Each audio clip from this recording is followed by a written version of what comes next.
আল্লাহ তখন ভয়ঙ্করের একটা আওয়াজ দিবেন, লিমানিল মুলকুল ইয়াউম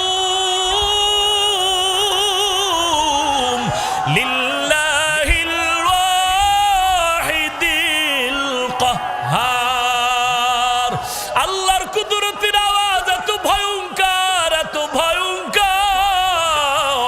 হাসরের ময়দানটা থর থর থর থর করে কাঁপতে থাকবে। আল্লাহ বলবেন আজকের দিনের রাজত্ব কার? কেউ জবাব দিতে সাহস পাবে না। আল্লাহ পাকের ভয়ঙ্কর আওয়াজে হাসরের ময়দানটা কাঁপতে থাকবে। সাহাবায়ে কেরাম সহ নবীরা, বেঈমানেরা বেহুশ হয়ে যাবে। জবাব দেওয়ার কোনো উপায় নাই।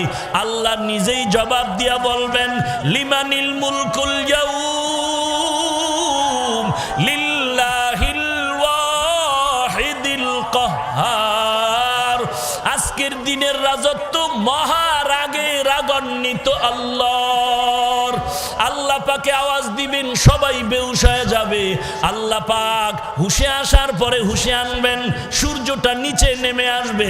মায়ার নবী চোখের পানি ছেড়ে জাহান্নামের বিবরণ দিয়া বলেন, সূর্যটা যখন মাথার উপরে চলে আসবে, এখন 9,30,00,000 মাইল দূর থেকে সূর্য তাপ দেয়। একটা মুখ জমিনের দিকে, হাসরের ময়দানে আল্লাহ অর্ডার করবেন, ও সূর্য তোর 12টা মুখ জমিনের নিচের দিকে ফিরাইয়া দাও এবং যত তাপ আছে জমিনে ছেড়ে দাও। সূর্যের তাপে জমিনটা তামা হয়ে যাবে। স্বর্ণ কেন হবে না? লোহা কেন হবে না? জমিনটা স্বর্ণ কেন হবে না? লোহা কেন হবে না? তামা হবে কেন? বলে তামার ভেতরে যেই গুণ আছে লোহার মধ্যে, স্বর্ণের মধ্যে সেই গুণটা নাই। লোহার এক পার্শ্বে গরম করলে আর এক মাথায় গরম হয় না। স্বর্ণের এক পার্শ্বে আগুন লাগাইলে অন্য পার্শ্ব গরম হয় না। কিন্তু তামার ভেতর এমন একটা গুণ, এক কারনার থেকে যদি গরম করা হয় পুরা তামার অংশটা গরম হয়ে যায়। সূর্যের তাপে জমিনটা তামা হয়ে যাবে। হাসরের মাঠের মানুষ গুনাহগারগুলোর মাথার মগজগুলো ভাতের মারের মতো টকবক করে ফুটতে থাকবে। এরে নবীর উম্মতের দল, অপর দিক থেকে জাহান্নামের আওয়াজ শুরু হয়ে যাবে। জাহান্নাম আওয়াজ দিবে, আল্লাহ গুনাহগারগুলো আমার পেটের ভিতরে দাও। আল্লাহ বলবে, জাহান্নাম অপেক্ষা কর।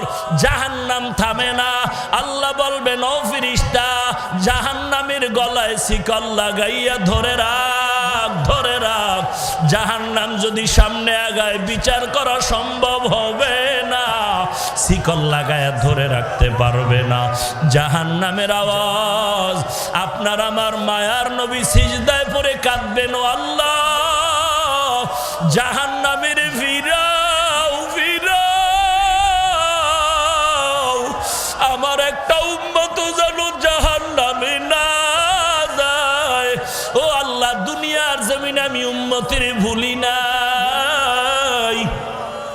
আমার নবীকে আল্লাহ বলবেন, ওয়ালা সাউফা ইউতিকা রাব্বুকা ফাতারদা। ও নবী, আপনি কাঁদবেন না, মাথা মোবারক উঠায় দেন। আমি আল্লাহ আপনাকে খুশি করব, আপনাকে বেজার করব না।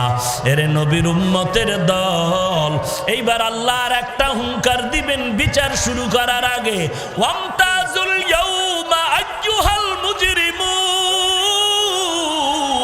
ও গুনাহগারের দল, আলাদা হয়ে যাও। দুনিয়াতে নেককার গুনাহগার এক রাস্তায় চলছো, আমি আল্লাহ বাধা দেই নাই। একই গাছের ফল খেয়েছো, একই নদীর পানি মাছ খেয়েছো। আজ আমি ইনসাফের বিচার করব।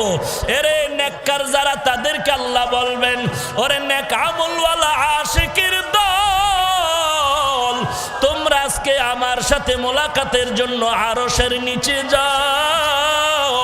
ওই আরশের নিচে গিয়া বসো। কারণ দুনিয়াতে আমি আল্লাহকে পাওয়ার জন্য কত কষ্ট করেছো রে আশেকের দল। এই জমিনে যারা মাওলার বড় আশেক, আমার আল্লাহর মোহাব্বতে কত রাত্র ঘুমাইতে পারো নাই। আমার আল্লাহর মোহাব্বতে কতবার খানাও খেতে পারো নাই। টুপির কারণে গালি, দাড়ির কারণে গালি, এরপর আল্লাহর পাগলেরা টুপি ছাড়ে না।